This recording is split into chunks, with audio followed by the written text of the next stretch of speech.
last 4 months, this man has been engineering the most calculated homicide plot Colorado has ever seen, creating fake identities, manipulating Crystal's children, and setting up the perfect scapegoat to take the blame. Manipulating her children? This guy's a Gotham villain. Get Batman on this motherfucker. Hello? Oh my god. Are you telling me that she opens the garage and she's just greeted with the dead body? Unknowingly, this encounter will be the start of one of the most calculated murders the United States has ever seen. I won't be responding to this because I don't. Find the fucker who did this. Find the fucker that did this.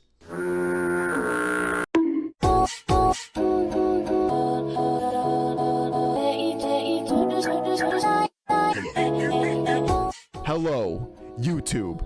In today's video, we are going to be watching how police captured Colorado's smartest killer by Dr. Insanity. It's another true crime case. It seems very interesting. To be honest, I saw Kenji. I didn't see his video, but I saw Kenji react to this. It just seemed really interesting. I don't know why. Like the thumbnail, the title in general, like calling a killer smart, because we usually deal with dumbasses. I'm gonna keep it a buck with y'all. So many killers, thank God, are stupid. So stupid, in fact, they end up self-reporting so easily. But the fact that this guy is being called intelligent, that piques my interest. Alrighty, you know what? With that context out of the way, I'm gonna shut up now. Let's get right into this video. This is the mother of 43-year-old Crystal Krug. In a few seconds, she's going to find Crystal's lifeless body inside this very garage. Hello? Oh my god.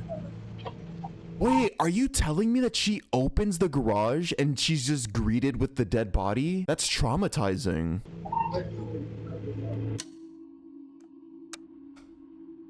And this is Daniel Krug, the man who killed her. He's heading in for another normal workday, just minutes after leaving his wife's lifeless body hidden in the garage of their own home. Oh my, in the garage. Like that's cruel. He wanted the family to see. That's the fucked up part. Leaving his wife's lifeless body hidden in the garage of their own home.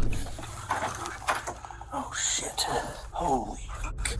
For the last 4 months, this man has been engineering the most calculated homicide plot Colorado has ever seen, creating fake identities, manipulating Crystal's children, and setting up the perfect scapegoat to take the blame. Manipulating her children? This guy's a Gotham villain. Get Batman on this motherfucker. Dude, what the hell? He believes his plan is bulletproof, that police will spend weeks chasing a ghost and eventually arrest someone else for the murder he committed. And despite nearly perfect detective work, his plan works exactly the way he intended. My husband said there was a dude who's been stalking her and threatened to kidnap her. Oh my god, this can't be true. I was the person who attacked her. Jesus, dude. The pain he caused everybody. Christine, I'm sorry, Henry. Yeah, nice to Very meet good to you. meet you. Talk to you, kind of have an idea what's going on. Yes. This is Crystal Krug, months before her murder. She lives here with her husband, Daniel Krug, and their 3 children. Both Crystal and her husband are well educated and seem to have built a comfortable life together with their kids. But behind closed doors, something dark is happening that will destroy this beautiful family. All because Crystal's been dealing with a stalker obsessed with her, sending her constant threats and claiming to watch her every move. This officer is here to check her car for GPS trackers or anything that could explain how this stalker keeps finding her. In reality, the stalker is much closer than anyone could have imagined. You can see like it's a little bit dirty, so I can see blood marks, but like my street looks like this all the time. There's no one out there. Like I know the normal cars. Yeah. So I don't know where he's following me from. Okay. I can only assume a tracker. Nothing jumps out at me. I know, I didn't either. I'm hoping it's just a nice mess with me.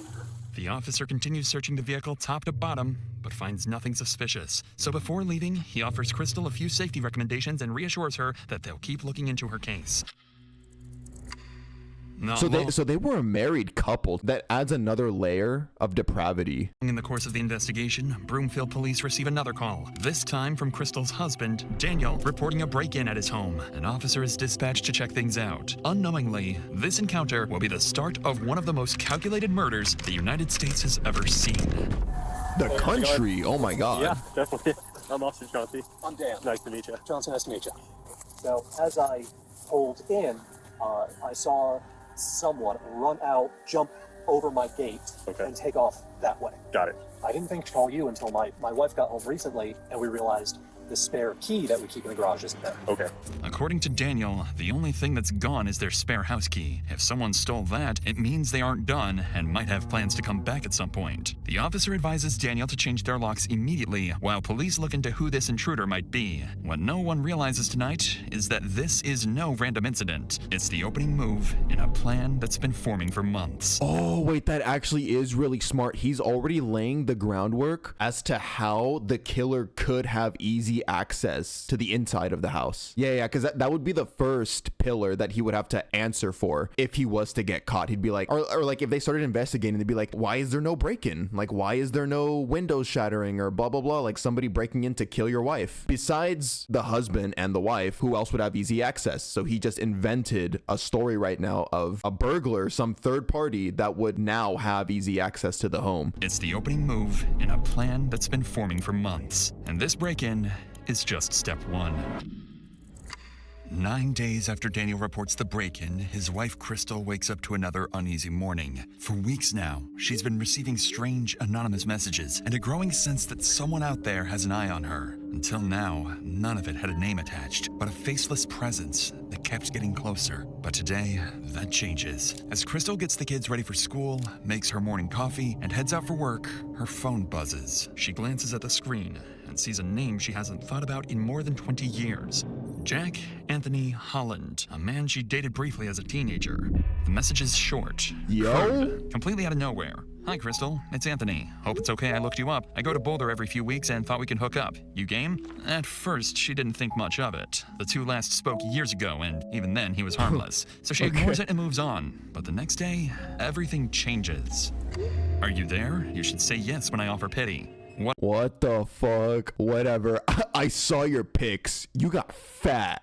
You should kill yourself. God, dude, imagine this is the husband. Are you there? You should say yes when I offer pity. Whatever. I saw your pics. You got fat. You should yourself. Saw you at the dentist today. Your license plate expired. Gotta fix that.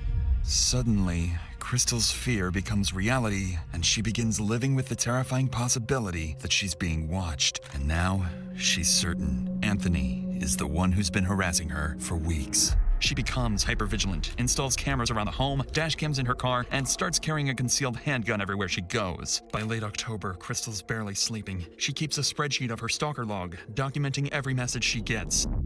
Then, Dude, I do feel for anybody that has dealt or that is currently dealing with stalker situations. For me, that would mess me up. The feeling of being watched wherever you go, especially in your own home. And that's very scary. almost a month later, a new email from Anthony confirms her worst fears. This your husband? Drives like slow old lady. He needs to drive safe. The email comes with an attached photo showing her husband Daniel at his workplace. Now the stalker isn't just targeting Crystal. He's coming after her family. Crystal realizes she can't handle this alone, so she hires a private investigator to track down Anthony's addresses and digital history. Then, on Halloween night, she calls the police. So, how can I help you tonight? What's going on? Yeah, so I have an ex from a very long time ago who has occasionally found me on social media, and it's never been an issue until this month. So this month, I have received numerous text messages, and then today I got an email that is very threatening, and it escalated to the point that he took a recent picture of my husband at his work location. So the stalking is getting a little too aggressive at this point in time. Okay. So my last contact with this individual was 5 years ago, where I told him I was happily married. I had no interest in what he kept contacting me. He kind of blew things up and then blocked me. I blocked him, haven't heard from him since. After explaining everything to the officer, she documents each detail and forwards the case to the department's investigative unit. Within hours, the file lands on the desk of Detective Andrew Martinez, a seasoned investigator who's worked some of Broomfield's toughest cases, including abductions and violent crimes. Martinez schedules a formal meeting with Crystal for the following week, hoping to get a clearer picture of what exactly is happening and who this Anthony really is. When she sits down with Martinez, the situation has already escalated far beyond what Crystal first reported. So, I mean, like, he saw, like, full pictures of my family, of my kids. Like, I locked up my profile real fast after this, because it was pretty alarming, right? Where he's like, we're meant to be together, and my family loves that we're talking. I'm like, whoa, you think that we're, like, in a relationship? So I shut it down real hard. I said, this is really creepy for me. You need to stop. And he got, like, real emotional, and then blocked me. I'm like, good. And I blocked him, and I'm like, and then I shut down Facebook entirely. The one development that I have, I did get a full-blown report from the PI problem, and you'll see this in this report. There are tons of phone numbers associated with them. There are tons of... Yeah, somebody said it in chat. I just didn't want to jump ahead. I'm pretty sure the husband is the one behind all of this. That picture we saw of the husband supposedly getting out of the car, and the crazy ex was the one taking pictures of him getting out of the car. The husband set up the camera and basically took a picture of himself and then sent that to her saying, "This is your husband. I'm your ex. I'm stalking you. Ah." There are tons of phone numbers associated with him. There are tons of addresses. He moves everywhere and between like 3 different states. As Crystal walks the detective through her evidence, 2 details immediately stand out. First, her stalker isn't just texting her from random numbers. He's using multiple phone lines and different digital identities, finding ways to reach her even after she changes her information. Whoever this is, they're persistent, resourceful, and frighteningly determined. Second, her ex-boyfriend, Anthony Holland, is tied to several addresses and multiple phone numbers. Whether it's instability or an attempt to stay off the grid, it convinces Martinez that Crystal is dealing with someone who either doesn't want to be found or someone who's planning something far worse.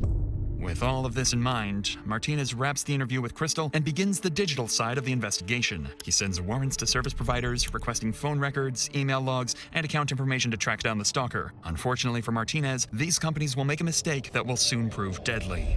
While waiting for the digital evidence to come back, Martinez decides to follow up on something else. The garage break-in Daniel reported back in September when a stranger supposedly stole their spare house key. He brings Daniel in for a formal interview, wanting to know whether he's noticed anyone following him, but instead of clarifying things, Martinez is about to learn something far more unsettling about the Krug household.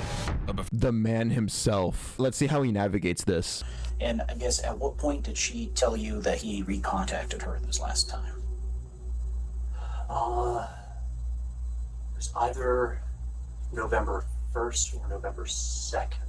It was after she had gotten a picture of me at work that she brought me up to speed on that. Gotcha, okay. And the first contact that he initially made with her was back on October 2nd. I guess why that month gap, do you think, before she told you? I'm sure she has mentioned to you that she and I are going through a rough patch, kind of on the rocks. So probably didn't seem that pressing until it was. Sure. And she didn't mention that to me, that you guys were having a rough time currently. Are you guys in the process of separating, getting divorced, or working through things? To be determined. My brother Matthew is a cop, so I have a retractable asp steel baton. Yeah. As I said, not right now, but otherwise it's on me all the time. I sleep with it next to me.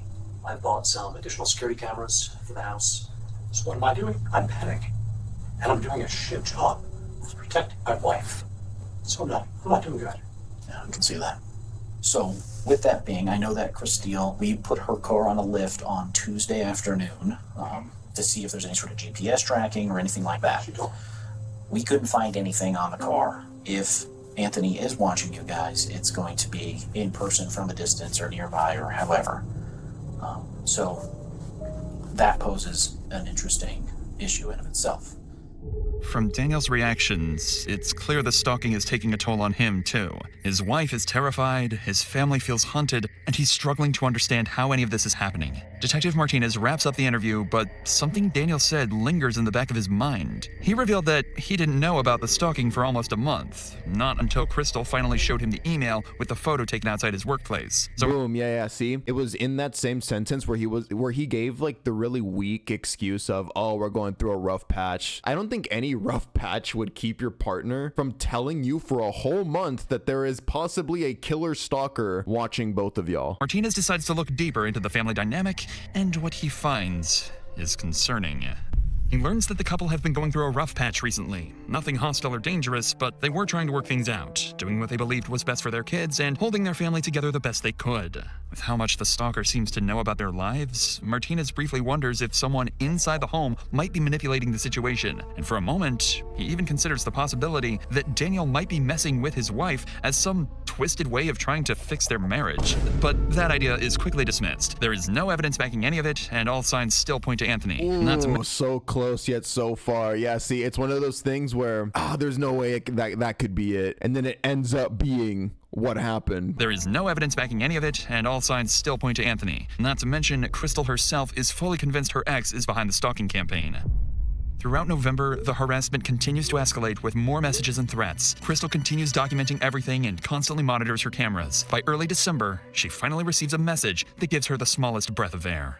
Hey, gorgeous. I can't visit you anymore. No more Colorado time. My girlfriend doesn't want us talking without her. She says you'll let the cops get me after you get rid of him. For the first time in weeks, Crystal and her family feel a brief sense of relief. It sounds like Anthony is backing off, maybe even leaving the state. But in reality, this is just the stalker's final move to make them drop their guard before he strikes. Oh gosh, here we go, the murder. The day starts like every other day. Daniel leaves for work. Crystal heads out to drop the kids off at school. During those minutes, someone approaches the front door, tapes over the Ring doorbell camera, and slips inside the house. Minutes later, Crystal drives back home, pulls into the garage, and steps out of the car. She has no idea someone is waiting for her inside, and the moment she closes the car door, he attacks. The stalker strikes Crystal in the head, stabs her, and leaves her bleeding on the floor. After months of plotting, this is the moment he'd been waiting for. Later that morning, Daniel tries calling Crystal from his office, but she doesn't answer or respond to texts. Hours pass, and there's still no sign of her, so Daniel finally decides to call police. Hi there. My name is Dan Krug. I don't think this is an emergency, but this feels really weird. Okay. My wife isn't responding to text messages or phone calls. Okay. We've had threats against us. We have both been targeted by a stalker. Okay. Threats have been made against my life, and threatening to kidnap her, which is why I'm nervous that she's not answering me. Within minutes of Daniel's call, an officer is dispatched to the Krug residence to check on Crystal. At the same time, Daniel also calls Crystal's mother, asking her to go check on her daughter, sending her straight into the worst moment of her life. While she makes her way there, the officer reaches the house first. They get the mom to discover the body, bro, of her daughter. Oh yeah, he sent us as well, so. Just next door? Okay. Alright, well, you got this. Alrighty, man, appreciate it.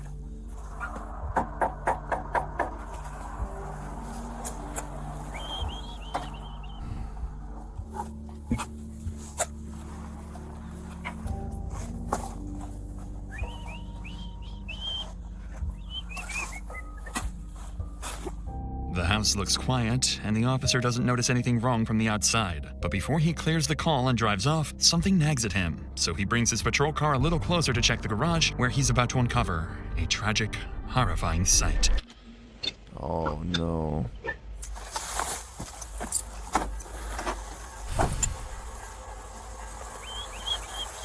Oh shit. Oh shit. As the officer leans in for a closer look, he spots a body lying on the floor, motionless, with blood smeared across the wall. 151 Cent Medical and 110 I need a 4th Century. I got a female down in the garage. Damn, bro. Brookfield Police! Damn. Brookfield Police! Oh shit. Holy shit. The officer steps into the garage to find Crystal with what looks like a severe head injury, so he immediately begins performing CPR, working on her for several moments with no success before opening the garage door to give medics access. But instead of paramedics, someone else soon arrives. No, are you kidding me? This couldn't have gone any worse, bro. So paramedics are just now getting there, so obviously they have to open the garage. The first person who's actually arriving is the mom of Kristen, right? That's her name, Kristen? God. Garage is open now. Oh, Crystal, my bad. Crystal's mother. Hello, ma'am. I need you to stay out, please. No, dude. No. Oh my god. Tragically, as the garage door is lifted to get medics in, Crystal's mother catches a brief glimpse inside, just long enough to see an officer performing CPR on her daughter. Before she can process what she's seeing, another officer quickly arrives to shield her from this nightmare. Bam! I need you to come over here for a minute, okay? So we can work. I understand. I need you to come on over here, okay? Okay. I know. Nah, dude, I want to cry. Like, I actually want to me a cry. favor. Like, I know that she's on the older side, so she should remind me of my grandma, but I still think of my mom for things like this, dude. I need you to come over here for a minute, okay? So we can work. I understand. I need you to come on over here, okay? Okay. I know. Do me a favor. Go and sit inside so we can work on her, okay? So we can try to get her the help, okay? What's your name? Linda. Linda? Yeah. Okay. My name's Officer Zamora, okay? I'll come out here and I'll give you some news as soon as I can. She's okay. I have no idea just yet, but I know that they're working on her. The officer in there has been working CPR on her, and I think she's doing okay, My okay? husband called. She did. He's the one that called us and let us know, okay? Go ahead, take a seat for a minute. I'll be right back here, okay? I need to tag out, man. She's got a head wound. I don't know if it's from falling or something else, but probably falling, but I don't know, man. It's a good one.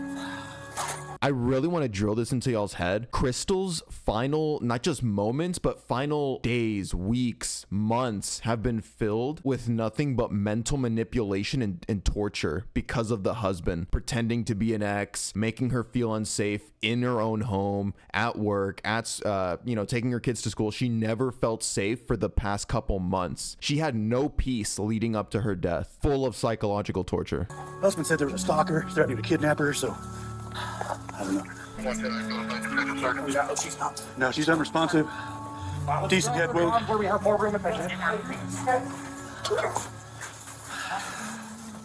While medics continue working on Crystal inside the garage, an officer stands outside reassuring a distressed woman who's just arrived, unaware that this is Crystal's mother. She's shaken and terrified by the horrors she witnessed inside the garage. Linda would later learn that none of this was random, and finding her daughter like this was always part of a twisted plan. Ooh, the mom's gonna be the key. Back inside the garage, medics keep working, still trying to revive Crystal, not yet aware of the fatal wound hidden beneath her clothing.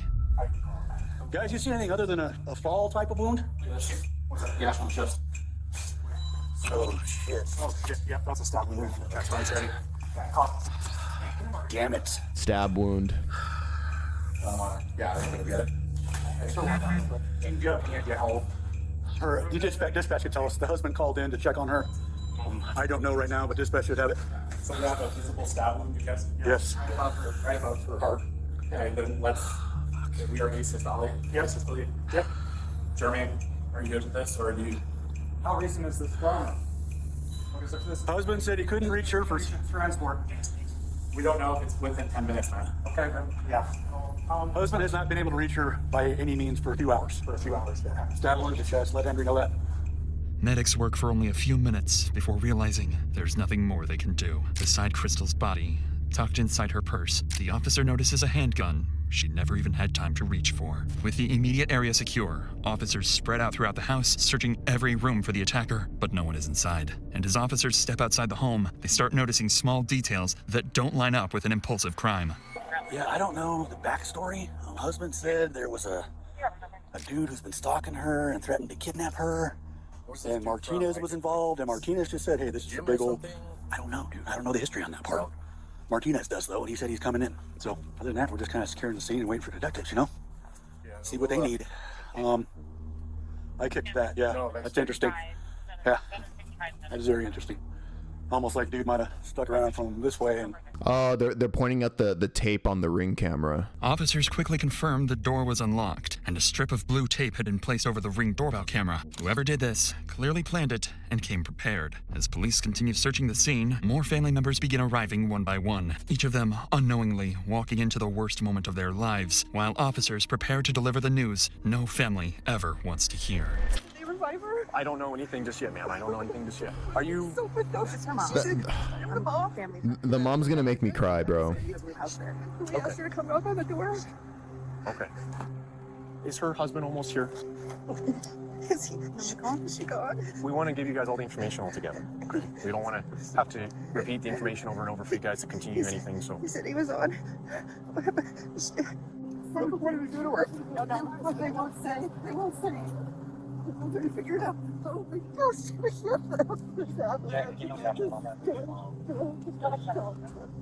Who's in charge of the doctor? We'd like to know what happened. The mom saw everything the clearest out of all the family members, dude. Is this your daughter, sir, or your daughter-in-law? That was my daughter. It's your daughter, and so her brother's on his way.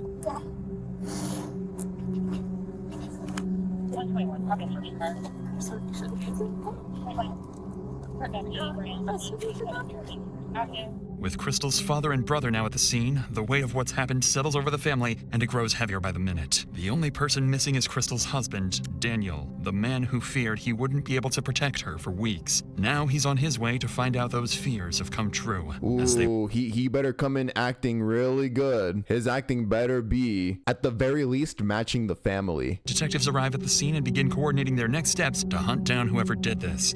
Little do they know, the killer they're looking for is still in the area, much closer than they think. So I pulled my car around to the garage just to see if her car was in the garage. And I immediately saw her at the base of the stairs, blood smear on the wall. And I came around and booted the front door. It turns out it wasn't locked. There's also a piece of masking tape over the ring camera, almost like somebody approached from the side and taped it. And then maybe she opened the door for somebody. First thing I noticed was an obvious head wound. They noticed after tearing the shirt and everything off, the stab wound right there. So that's what we got. Husband should be here any minute. Okay, so I need another detective up here to start working with canvassing. I need you to stay here, and Martinez is coming here, so he'll be good with that. I want you and Martinez to work on this. I'm going to give... Martinez is working on this before. Yeah. But we got to be careful. We have to be careful. We don't know. Anybody that's here is still suspect, so we need to be sure that we stay focused on that. As investigators discuss plans to interview Crystal's family and her husband Daniel, he arrives on scene, cutting the conversation short. And right away, he makes it clear to everyone that he's nothing more than a devastated victim, overwhelmed by what's happened to his wife. Okay, I need you to stay back, sir. I understand. I need you to stay back here. Family's over here. Family's over here.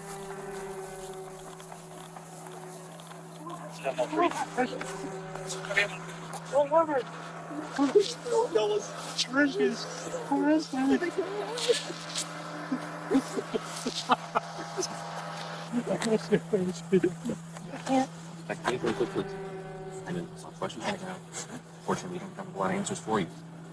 And what you want to do right now, you can have help.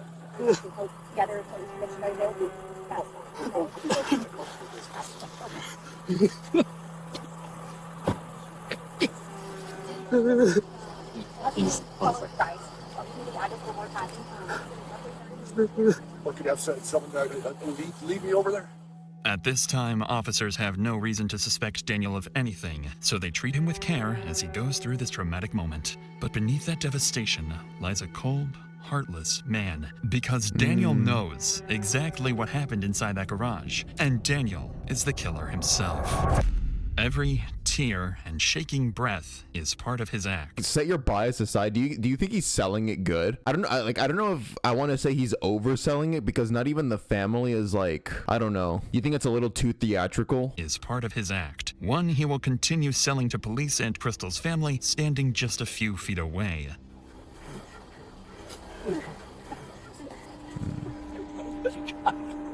I didn't protect her. I was the person who attacked her. Let them know about they're not going to talk to her. They're not going to say nobody says anything. We're just going to tell her that we don't tell. This is a family matter. We're just going to figure out a reunification. I didn't protect her. Just make sure that it's okay. As this tragedy unfolds, Crystal's mother embraces Daniel, trying to comfort him, having no idea the man she's holding is the one who murdered her daughter. Unfortunately for officers, the hardest part of the job still isn't over. As the family grieves outside the home, a detective is sent to the school to pick up Crystal's children, who still have no idea what happened to their mother. When the detective finds Crystal's eldest daughter, she's already shaken. She's been... Oh my god, bro. It just gets worse and worse. Like, now you gotta tell the children. Crystal's eldest daughter, she's already shaken. She's been watching the live camera feed on her phone and saw enough to know something terrible happened. Oh, the daughter's been fucking watching from school. From the moment she started seeing police officers show up, she got sussed the hell out. I would be terrified at school. I would not be able to focus on anything. Like, imagine being in the middle of algebra and seeing that happen outside your house, seeing ambulances show up, seeing a body being carried. Dude, what? I would have a meltdown. She's been watching the live camera feed feed on her phone and saw enough to know something terrible happened. But what she tells the detective next is what truly alarms her. Her mother's stalker has been hinting at something far darker recently, and he might have deadly plans for the rest of the family. My phone notified me of my house cameras going off. There's police at my house and an ambulance, and there's a stretcher. I couldn't bring myself to see who was on the stretcher, so I call my mom and dad. My dad picks up and he's crying. They're probably about 7 minutes away. Okay, I'm not gonna lie, something happened. Okay, that's why you're here. Okay, you know what's going on? I do, but I can't. I'm not gonna tell you. Okay, because we're still actively investigating what's going on out there. So I don't want to give you wrong information. That's the last thing I want to do. Okay. What has been going on at It's responsible though. So this dude has been threatening my mom, stalking her, taking photos of my dad, saying that he's going to kill him. Who do we know who this person is? One of her ex. I don't know his name. Like an ex-boyfriend or? Yeah. Okay. And they broke up a while ago. They ended it as friends. So this has all come to a really big shock to her. And then so he's been contacting her from different numbers, sending pictures of my dad, saying he's gonna kill them. He hasn't mentioned anything about me and my siblings yet, which is good. He's like, he posted something to a website, trying to recruit guys to like help him with whatever plan he's doing. And then he's like, how did you guys learn about that? He's been contacting my mom through all of this. So my mom has contacted the police, and she has like a whole bunch of people on the case. But the thing is, he's making it sound like she's helping him, and she's not. And so, helping him like try to kill your dad? Yeah. And so like we're afraid that the police are gonna turn on us. Okay. And so she's been trying to protect herself. What Crystal's daughter reveals isn't just alarming, it's sickening. Yeah, it's so different from the story we already know. Is this where we learn that the father was feeding his own kids false information? And manipulating them as well? It's sickening, because this so-called stalker isn't just threatening the family, he's twisting the narrative inside their home. He's making it look like Crystal was secretly working with him to kill Daniel, manipulating the kids into believing their own mother is dangerous while positioning Daniel as the helpless target who needs protection. To the kids, their mother starts to look untrustworthy. To detectives, Daniel starts to look like a victim, and to the stalker, everything is going exactly according to plan. It's a disturbing, genius level of premeditation, carried out by a man willing to use anyone, even his own children. What a sick monster. The detective logs this information and coordinates with Crystal's sister-in-law, Kate, to get the children safely out of the school. Back at the crime scene, detectives continue their work. They canvass the neighborhood, speak with neighbors, and begin collecting every CCTV clip they can find to reconstruct the killer's movements. By this point, there's enough evidence tying Crystal's ex-boyfriend Anthony to months of harassment, allowing police to obtain a nationwide arrest warrant for stalking. Departments across the country are notified to be on the lookout for him. Additionally, with a homicide on their hands and a killer on the loose, investigators can escalate the case and issue exigent circumstance warrants to service providers to finally speed up the digital data they've been waiting on. If Martinez received those files weeks earlier, things might have been very different. In the meantime, Daniel, along with the rest of the family, is taken to the police station for formal interviews. At this stage, it's standard procedure, and investigators are simply looking to collect statements. But about 2 hours later, when detectives finally sit down with Daniel, his routine interview will begin to take a very different turn. So, your home security system, you access that through your personal phone? Google Nest. It's Google Nest, okay? Okay. Just home. Okay. So I have your permission to operate this phone and get what we need? Yeah. Okay. Yeah. So how many different cameras do you have? 4. Doorbell. Side of the house, driveway, back door. How long have you had it? Doorbell, a couple years.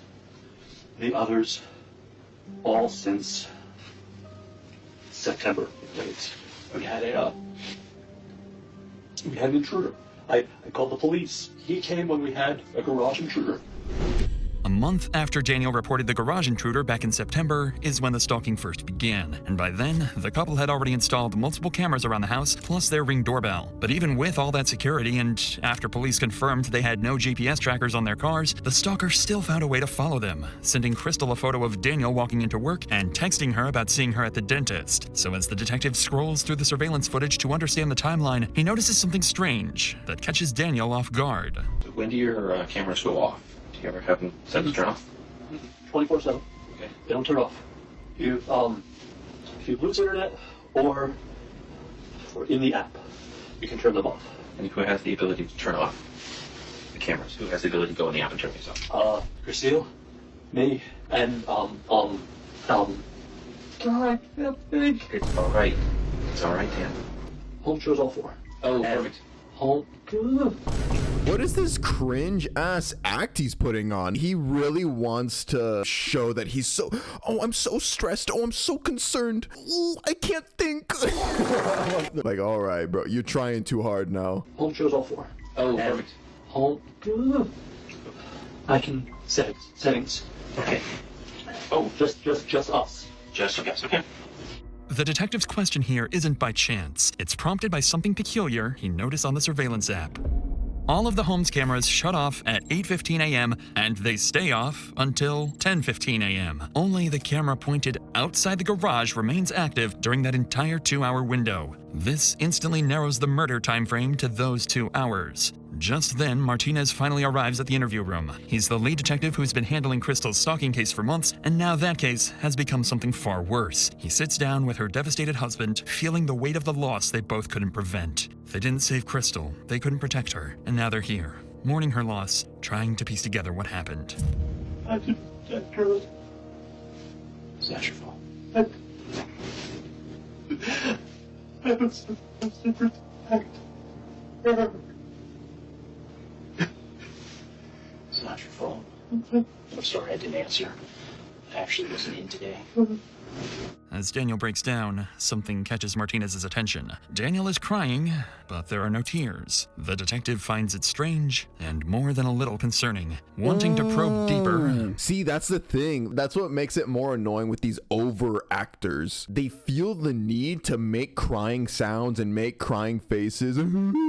But bro, if you haven't mastered the ability of actually making tears come out, you don't need to be doing that shit. You just look like a clown who's trying too hard to look innocent. And that makes anybody suspicious of you. Wanting to probe deeper, Martinez asks for a moment alone with Daniel to see what's really going on beneath the surface. And the moment he starts asking questions, things get heated, fast.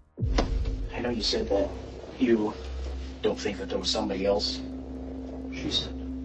Okay. Why do you keep asking?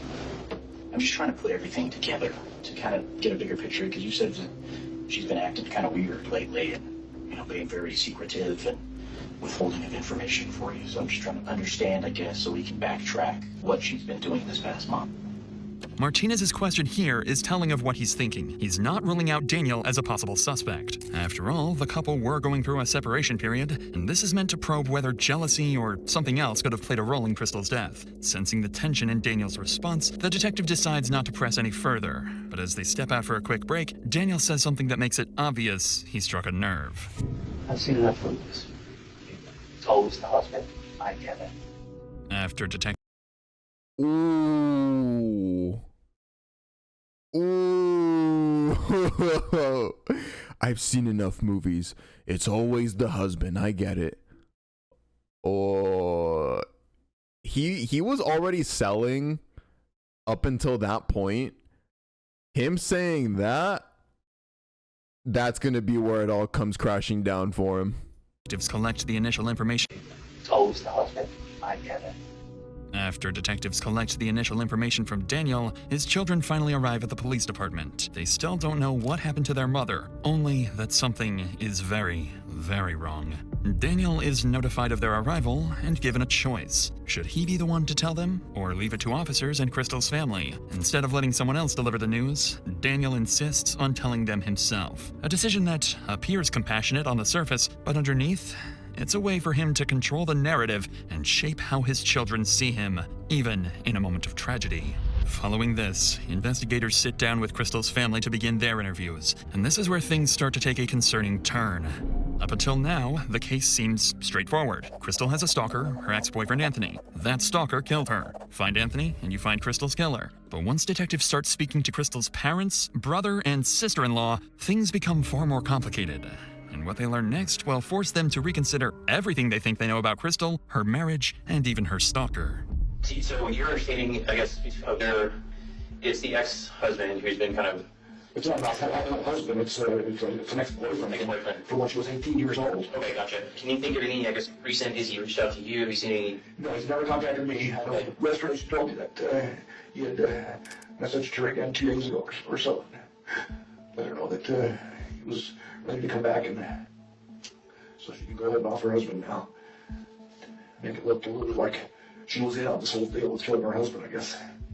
Do you think there's anything doesn't feel right, doesn't seem right, something that, I don't know, you just feel like might be important to our investigation? I don't know, like, I know that Christine was, like, very concerned and worried about this guy, and I just always felt like it was, like, there was something weird about it, like, that I can't put my finger on it. I just feel like she had said that it was, like, this Anthony guy, that it seemed very different than past behavior in him, like, that he was never sexual in the past, and that these were, like, very, like, hypersexual things.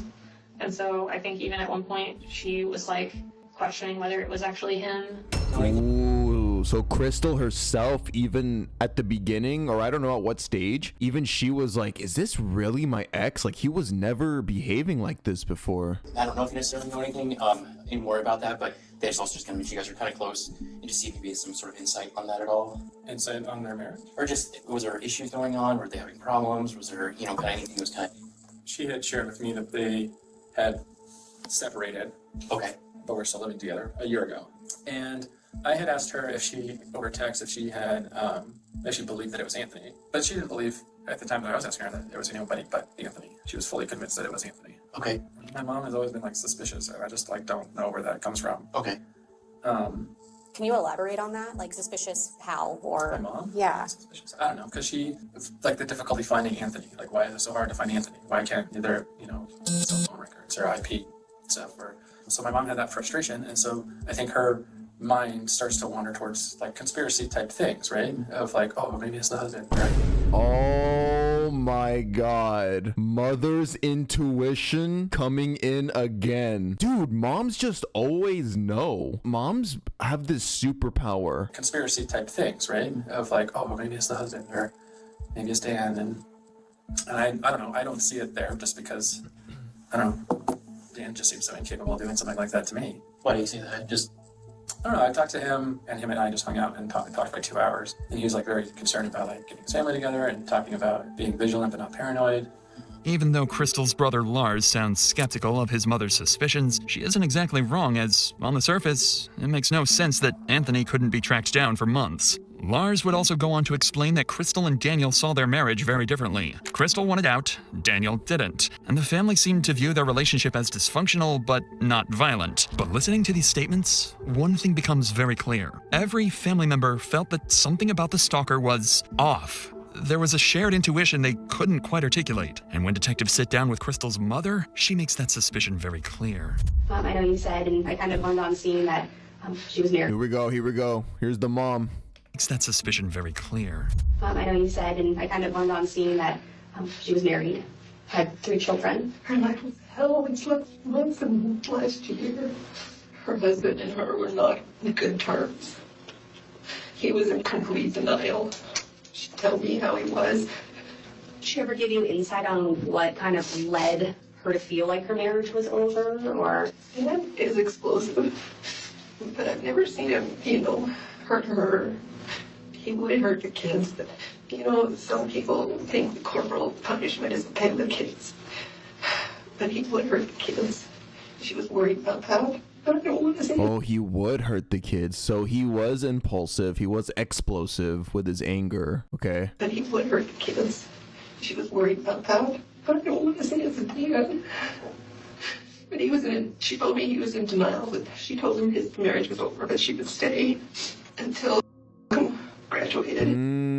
Okay, so she wanted out of the marriage, and he didn't. So that's already going to be very, very bad. A lot of boyfriends and husbands, guys in general, are just like this. I say this as a guy. A lot of the times, if they don't want you to leave, they're going to make a big fuss. I'm not saying they're all going to be violent or anything, but a lot of guys do make a scene, guys. Like, it's just, yeah, I've seen it too much. So the mom was very right in being kind of concerned about that tension there, about her wanting to leave and then him wanting her to stay. And then, yeah, I mean, they're living together, so that's scary. God, I can't shake him. What's that feeling telling you? I can't shake this question. Is he the one that's been doing this with Anthony?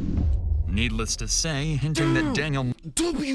Mom! Needless to say, hinting that Daniel might somehow be involved with the stalker is an alarming accusation, and it makes things even more complicated for the detectives. At this point, the family itself is split. Crystal's brother Lars completely dismisses the idea that Daniel could be involved, calling it nothing more than a conspiracy. But others felt that there was something off about Anthony and the entire stalking agenda. With all statements collected, detectives wrap the family interviews and regroup to make sense of everything they've gathered. By combining everything they've learned, detectives land on a clearer picture of where the investigation now stands. The family interviews raised enough concern, and there was enough tension in the marriage that detectives decide they can't rule out Daniel yet, and he officially becomes a potential suspect. But even with Daniel now on the radar, Anthony remains as the obvious prime suspect in Crystal's homicide. His threats and weeks-long stalking campaign still place him at the center of the investigation. With that in mind, detectives know their next move. It's time to find Anthony.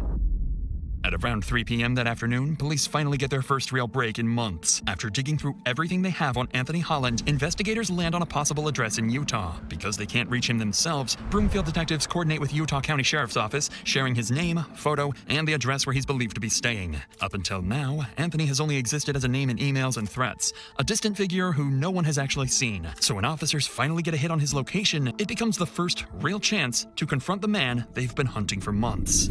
I'm gonna ask you a couple. They're gonna actually confront the supposed stalker. This Anthony guy right now, I feel so bad for him. He's gonna be like, what the fuck? I haven't done shit. I'm over here enjoying Christmas, dude. I'm gonna ask you a couple names to see if you recognize any names. Okay. Have you ever heard of the name Crystal Krug? She may have been a Grimsrod when you knew her. Yeah. And do you know a Daniel Krug? No. No? How do you know Crystal? She was an ex-girlfriend. She's an ex-girlfriend? How long the ex? Like how long ago? 1999. Oh, so like a long while ago. She was my very first girlfriend ever. Oh, okay. Yeah. When's the last time you talked to Crystal? Has it been a minute? It's been a minute, yeah. Like since you moved from Durango? Yeah. Yeah. So that would have been what, back in 2014? Yeah. Have you had any contact with anybody in that area since? Anybody, or have they contacted you at any time? No. I'm going to give you a phone number, and it's to a sergeant with the Broomfield Police Department. Okay. He would like you to reach out and talk to him. All right. They have an incident. I don't know the full details of their incident out there, and so I'll let him talk to you about that aspect. He had asked us to come out here to your house and talk with you. They were debating on, you do have an active warrant out of Broomfield Police Department, and they were debating on if they were going to have us arrest you or not. They are not going to have us arrest you on it. I'm going to advise you of the fact that you do have a warrant out of Colorado, and you can talk to this sergeant about the details of it, if that makes sense.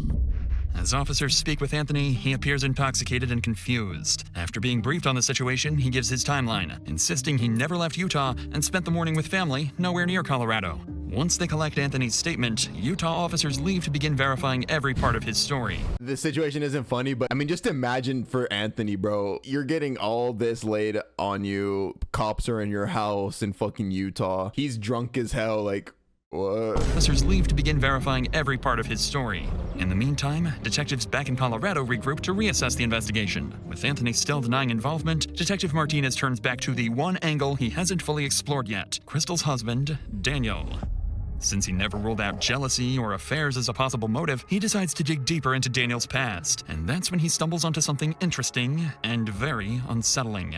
While searching old reports, Martinez finds a closed but unresolved stalking complaint from years earlier. The victim who filed it is a woman named Carrie, and as it turns out, she was Daniel's ex-girlfriend. The more Martinez reviews, the more disturbing. Daniel? Wait, so this is the husband's ex-girlfriend? And did the husband try something similar with her? Was he gonna try and kill this woman too years ago? The more Martinez reviews, the more disturbing the pattern becomes. The report claims she was stalked for weeks by an obsessed man who impersonated multiple people, manipulating her through fake identities. Detectives quickly locate Carrie and bring her in for an interview. When they sit down with her, they uncover a story so disturbingly similar to Crystal's, it opens up an entirely new theory.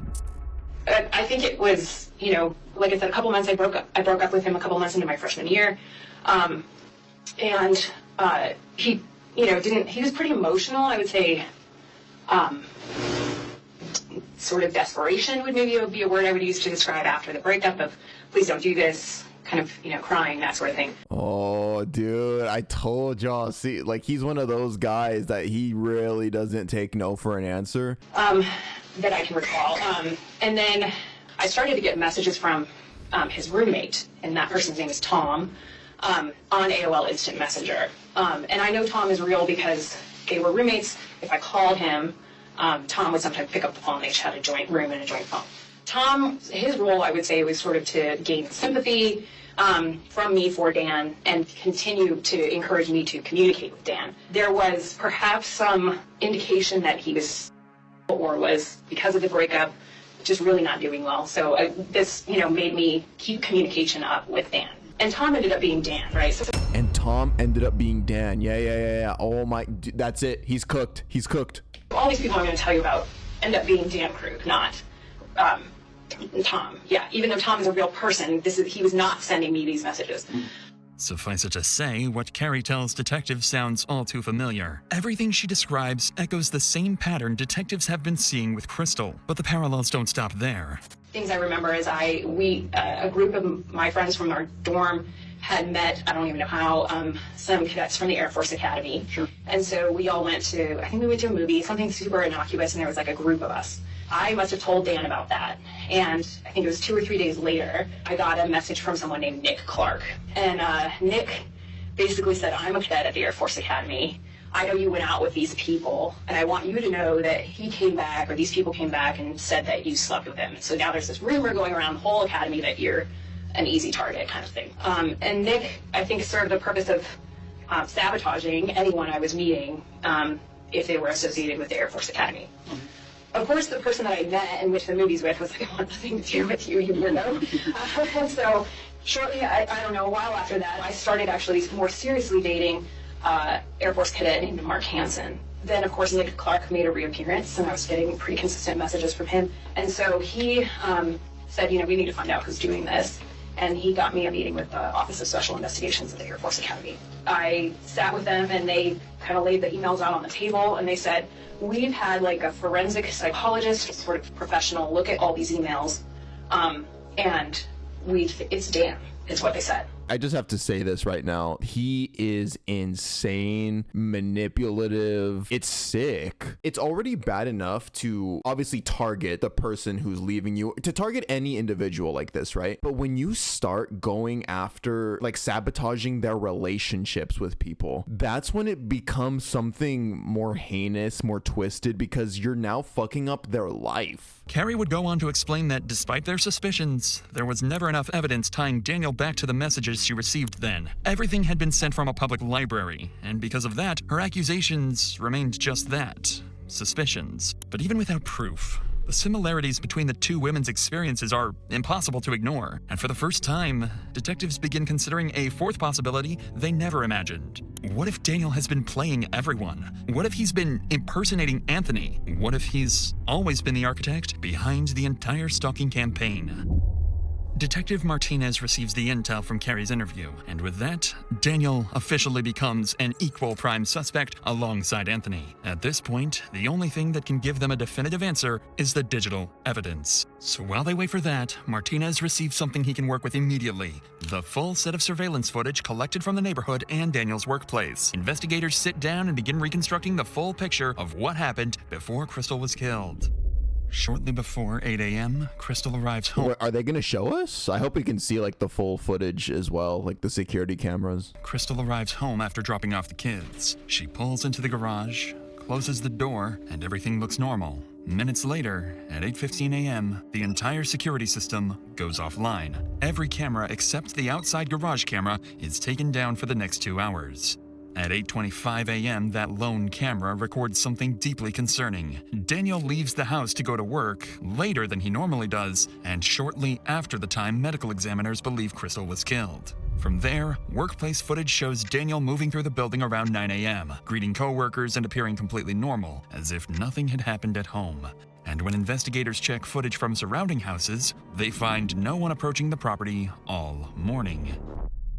Everything about the timeline makes Daniel look more suspicious by the minute. With all these new developments, detectives bring Daniel back in for another interview. He walks in expecting routine procedural follow-ups, completely unaware of how much has changed since the last time he sat in this room. This is when Daniel's months-long, carefully crafted plan begins to crumble. This time, Detective Martinez walks in with a completely different energy than before. He's no longer feeling Daniel out. He's here with one clear objective. Oh, wait, Confront him with- interesting. Wait, yeah. So he killed her before he went to work. I was thinking he went to work and then like maybe clocked out earlier, or maybe like during work snuck out. Yeah, I don't know. What's been is no longer feeling Daniel out. He's here with one clear objective. Confront him with what's been uncovered and see if his version of events finally breaks. Alright. How you feeling right now? Just kind of about everything. No. Um, Everything hurts. I feel like I have two different voices going through my head right now. I have my brother Matthew. Yeah, I've mentioned him. He's the sheriff's lieutenant. And I have his voice saying, talk to the police. Oh, you know what? You know what detail I just missed and it just now clicked? He went to work later than usual. Yeah, okay, I didn't hear that. I didn't really pick up on that the first time. He went to work later than usual. So yeah, he definitely waited for the wife to leave, take the kids to school. He was probably hiding in the garage and waited for her to come back before going to work. I just want this to be done. I don't want it. I just don't want it. Right away, Daniel doesn't open the interview casually. He opens it with a calculated trick. By hinting at getting a lawyer, he's warning detectives, push too hard, and this interview is over. It's clever, but Martinez has a counterplan. Instead of confronting him, he'll pivot the conversation to his relationship with Crystal, making it feel like safer ground to get Daniel comfortable and talking. But if Daniel had any motive to take Crystal out of the picture, this is where it would surface. Well, I'm sure, especially you guys are trying to work together to be safe, keep your family safe, keep your... As dysfunctional as it is, you still both have the common goal of keeping it safe, right? I had her as a partner to protect the family, but it didn't feel like a partner who valued me. Bro's venting about like why he didn't like her that much, or like some problems that he had with her. Ooh. Valued me. And I told her at that point, I told her I didn't want to die for someone who didn't care about me anymore. That's really hard. I was hurting when I said that. And what I wanted was her to say she cared about me. She did.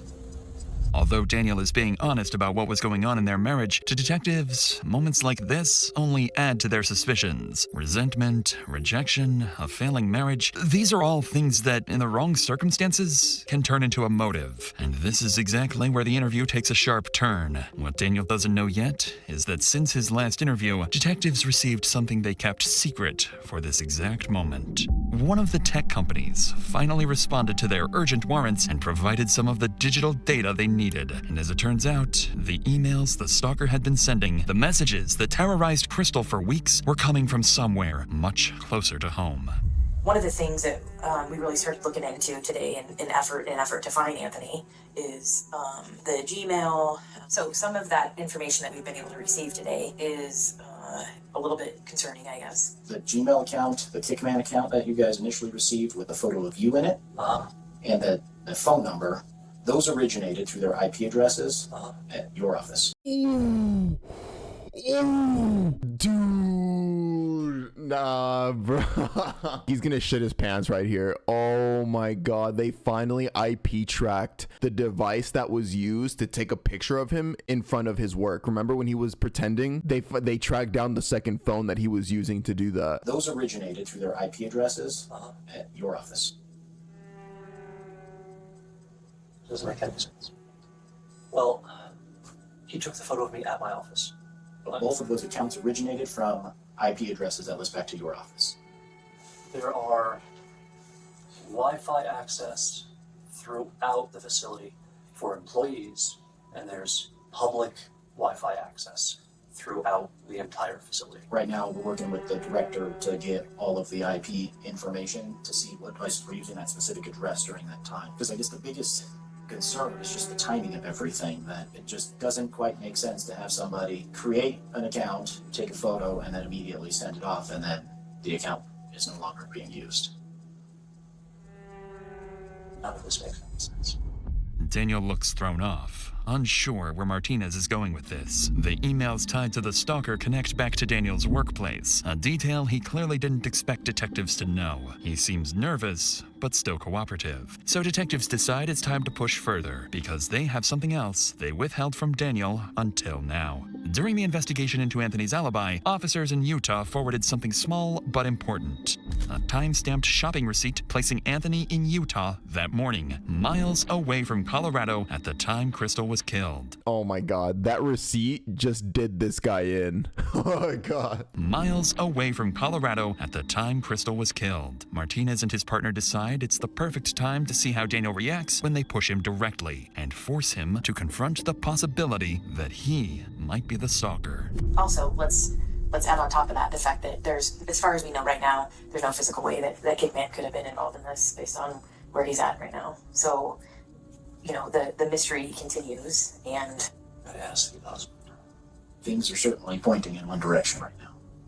well, and you've given us reason. Here's the other thing, Daniel, is I sympathize with the fact that you're in an extremely frustrating situation. I know you want to be a part of your kids' lives, but you can also sense that's why we're asking all these questions about infidelity and everything else. Is there some other mystery man that we don't know about? I have been faithful.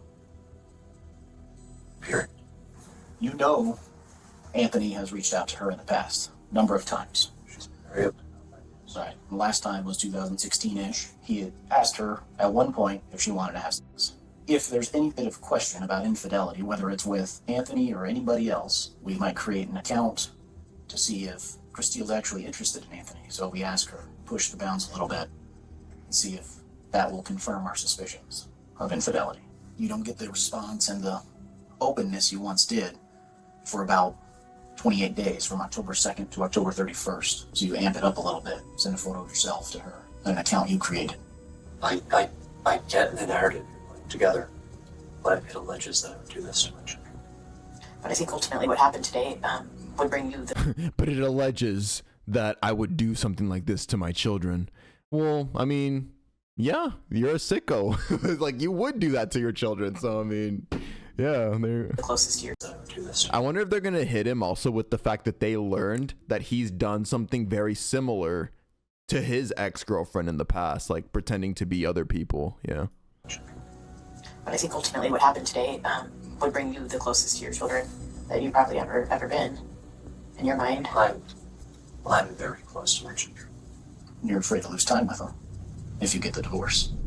Clearly, detectives managed to perfectly articulate Daniel's reality, one he may not have even fully admitted to himself. He is a man so terrified of losing his children, so desperate to stay in control of his family, that he would do anything if he felt it slipping away, even if it meant murder. The detective's brutal honesty leaves Daniel speechless. He doesn't argue or deny it. He just sits there in quiet resignation, wearing the look of someone who's realizing everyone can see straight through his lies. If you were watching these facts unfold in front of you in a movie, what would you say happened?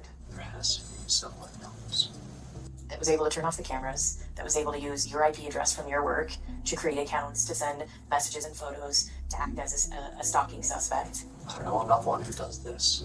I'm analytical at work, and I read and write fiction at home. I don't do crime drama. I don't know what any of this... I don't watch Rotten Mango. Bro's about to say that. But also, that piece of evidence right there is very damning. The fact that all of the security cameras turned off when he needed them to, that's only possible with the app. Nobody's gonna have access to that but you. I don't do crime drama. I don't know what any of this is. Kidman is 6.5 hour drive. And then in fact, he was contacted in his house, severely intoxicated. There's no way he could have made that drive. All this time that we've been looking for him, for the protection order, and you just found him today, like that. We've been chasing the wrong dog. It sounds like you're accusing me. We have a lot of information that points your direction, and we were hoping that you could provide explanation other than it wasn't me. I don't have a narrative or a story that I can offer you, because I thought we were on the same side. what would you think, or what would you say if we told you that other people you talked to that are close to your wife expressed that she had, maybe you told them that she suspected you of having... She said that right to my face, that she wanted to know if it was me. I told her no. But I think there's more to the story. Like, I don't know, it just doesn't, it's not adding up. I'd like to know what happened this morning. I'd like to know what caused you to get so upset to hurt your wife, because I believe that's what happened. Well, I want to know what happened to her. We haven't been there to know. And there's only one person in this room that can tell us. I think you got confirmation or found out that she had a boyfriend this morning. He's just dragging it, bro. He's just dragging it. He knows too. Look at his face. He has completely given up. Like, it's only a matter of time before right now he's about to go, oh, okay, yeah, fuck, it's me. I think because right now in this very moment, he's calculating, or he's trying to see if there's any way out of this, because they pretty much narrowed down the exact plot as to what he did. Or something happened that pissed you off, and you did something that you regret now because you can't go back. I've answered all of your questions that I can. You have your theory. Please find the right one. You're done. As calm as he's been this entire interview, Daniel finally decides he's had enough and drops the act. His story has crumbled. Detectives see straight through his lies, and he knows it. With nothing left to cling to, Daniel quietly asks for an attorney, and the interview comes to an end. Even though he continues insisting he's innocent, there's one detail Daniel admits on his own. One no one even knew about until now. Crystal herself confronted him about being the stalker. Hearing that from Daniel's own mouth hits Martinez hard, because to him, that sounds like the kind of confrontation that could have pushed everything over the edge. Ooh, so Crystal actually confronted Dan and asked him directly, are you the stalker? That might have been when Dan kind of just jumped the boat and said, okay, nah, I have to accelerate this plan. I have to kill her. The fact that she even asked me that shows me that she's suspicious and that I need to hurry this process along and kill her. That sounds like the kind of confrontation that could have pushed everything over the edge. But without hard proof, detectives can't yet say Daniel is truly responsible. So with the interview over, Daniel is processed for physical evidence and escorted out of the police station. But before he leaves, he turns back and tells detectives one final thing. I want you to tell me who did this. Because I don't. You don't believe that? Fine. Just don't stop looking elsewhere for something, okay? Find the fucker who did this. Find the fucker that did this. Bro, shut your ass up. You married? With kids? Divorced? Right on. I don't care if you capture him. I just motherfucker today. He took my children's mother for Christmas. Over the next 2 days, the case becomes the department's top priority. Every available officer is working on it, and this is when the investigation finally begins to break wide open. Officers in Utah finally finish verifying Anthony's alibi. They find surveillance footage showing him in Utah at the time of Crystal's murder, and there are no travel records or license plate pings placing him anywhere near Colorado. Then, the last of the digital evidence arrives, and this time, it's overwhelming. The burner phones used to send the threatening messages to Crystal were purchased with a Visa gift card registered under Daniel Krug's name, and cell tower records show those burner phones were always in the same location as Daniel's personal phone, meaning he was carrying both devices at the same time. And then comes the final blow. Detectives uncovered Daniel's Google searches from the night before the murder. How hard would you have to hit someone in the head to make them unconscious? How hard would you have to hit someone in the head to make them unconscious? When is a head injury a cause for concern? Piece by piece, the picture comes together. There's no Anthony, there's no mysterious stalker. It's always been just Daniel. Detectives now understand exactly what happened. Daniel created the entire stalking persona in a twisted attempt to regain control of his failing marriage. And when Crystal began to suspect the truth, Daniel killed her to cover it up.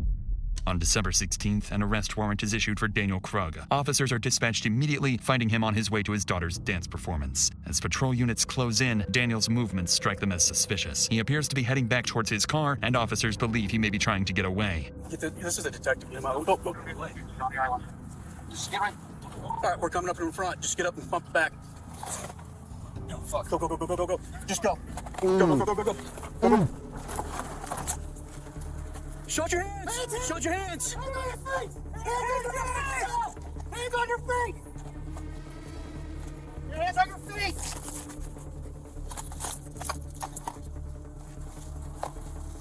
Under red. Daniel Krug is taken into custody without incident. In the weeks that follow, police finish their work. The digital forensic evidence, the surveillance timeline, the phone data, all of it leads back to the same person. Investigators become certain that Daniel Krug acted alone. He created a fake stalker, framed an ex-boyfriend, manipulated his wife, his children, and law enforcement. Before the case reaches trial, Daniel formally pleads not guilty. In April of 2025, his case moves into the courtroom. The story prosecutors present is devastatingly clear. This was about Dan losing control. He was not in love with Christelle, and that resentment had turned to rage by the time we get to December 14th. Think about what he did to her. You don't do that to somebody you love. Think about the absolute nightmare and hell that he made the last few months of her life. Exactly. See, that's what I pointed out earlier in the video, like way early. Her last months on Earth before she died, Crystal, was just full of confusion, paranoia caused by the husband. She was never in peace mentally. Oh my God. On the other hand, Daniel's defense argues that there was no physical evidence placing him at the crime scene and that he could not have been the killer. We know the physical evidence, and there is an enormous disconnect between that and the circumstantial picture the prosecution wants you to believe. Mr. Krug did not kill his wife. He did not commit these crimes. After both sides make their case, the jury deliberates for nearly 2 days, and on April 17th, 2025, they return with their verdict. We, the jury, find the defendant guilty of murder in the first degree. Daniel is found guilty of first-degree murder, stalking, and criminal impersonation. He is sentenced to life in prison without the possibility of parole. Justice. Justice. Yes. Life.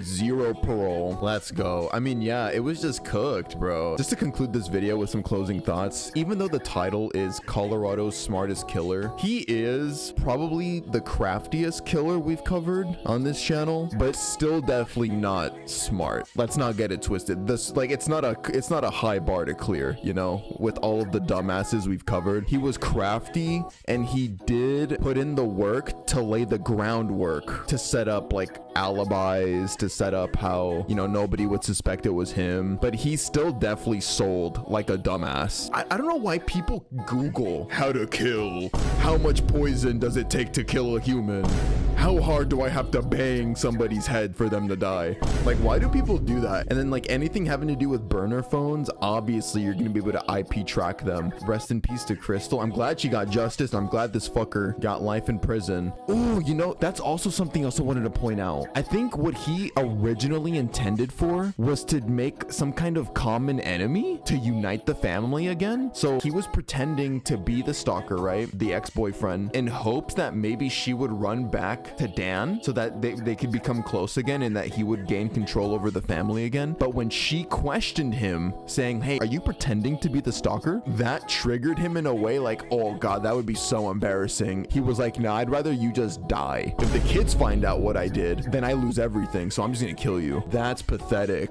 Again, rest in peace to Crystal. Thank you, YouTube, for watching. I really do appreciate it. I will see you guys in the next video. Peace out.